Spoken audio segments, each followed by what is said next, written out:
This is really this Libya thing is getting really bad. Now here's what Fox adds today. Let's see. Woods and Doherty, those are the CIA. They're the former Navy SEALs, and at least two others ignored the orders to stand down.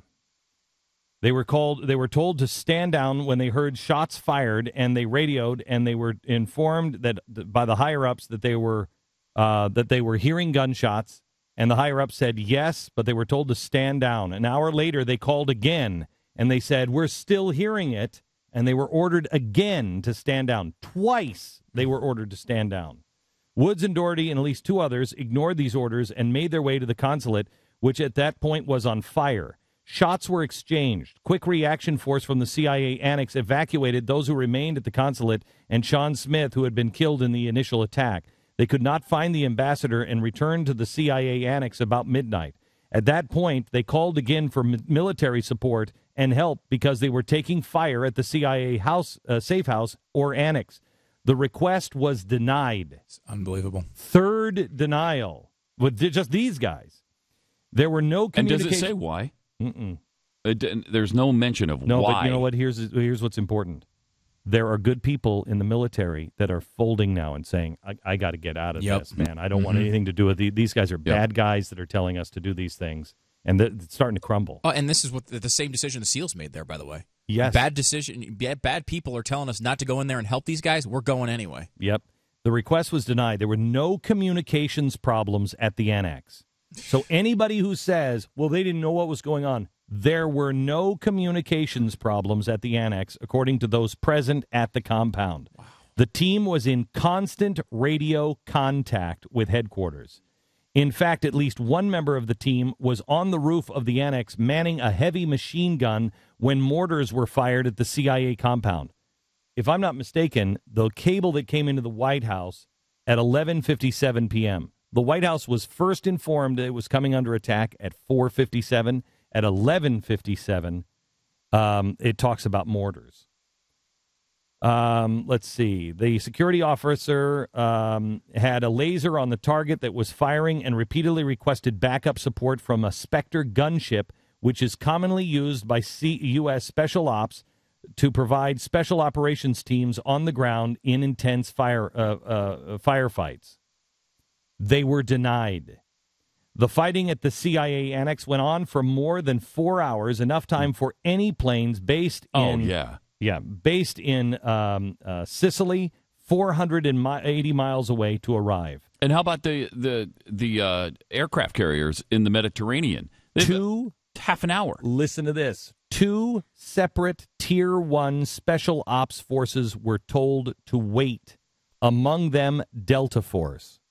Wow. Special Operations Team, or CIF, which stands for Commanders in Extremis Force, operating in Central Europe, had been moved to Italy, but they were also told to stand down.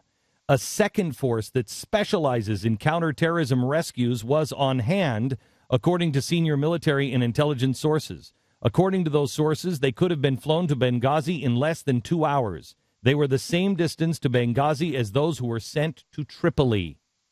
Spectre gunships are commonly used by the special operations community to provide close air support. According to sources on the ground, the special operations officer on the roof of the CIA annex had visual contact and laser pointing at the Libyan mortar team that was targeting the CIA annex. Gosh. So in other words, the Spectre ship, all he had to do is laser point. All you do is you take the laser. The ship is up above. It comes. It's got the guns. You paint it. Boom. Hit it there. Nothing. This is an outrage. This is not America, gang. There's a lot of Monday morning quarterback going on here, said Panetta. But the basic principle is you don't deploy forces into harm's way without knowing what's going on. I mean, we know they knew at least most of what was going on. Well, I've got a pretty good handle on the cable. I mean, ask anybody who has ever been in the Situation Room. Ask anybody who's ever been around the President of the United States. Ask them. What would you be doing? What would you be doing if this is going on? The President of the United States, the first thing, as he gets that cable, He should say, what are our options? Nobody hands the President of the United States a cable like that from the Pentagon without saying, Mr. President, we've already dispatched a team. Mm-hmm. They're working on our options. We'll have options for you in 20 minutes. That's the first thing you say, because the President would say, what are the options? What's going on and what are the options? Sir, we are dispatching a drone to be able to get live video feed. We've got sources on the ground. They are gathering the information. I've already dispatched other teams. They are looking at our options. We have people that are being moved from Europe to Italy. We have the teams being assembled right now. I will have that for you within the hour or whatever it is, 2 hours. This was 7. 7. Anybody around the President of the United States, if I'm President of the United States and this happened and I didn't have a drone, I didn't have information, and it went on for 7 hours, I kick every single person in the State Department, in the CIA, and the Pentagon. I kick all of their ass and throw them out of the front lawn of the White House. Get your ass out of... You're telling me we spend... Hang on just a second. Let me just go get the federal budget for the Pentagon. How much have we spent on drones? How much have we spent on special forces? And you're telling me in 7 hours you can't get me the details of something where we have an ambassador sitting there and communication lines are open and you couldn't tell me what was going on?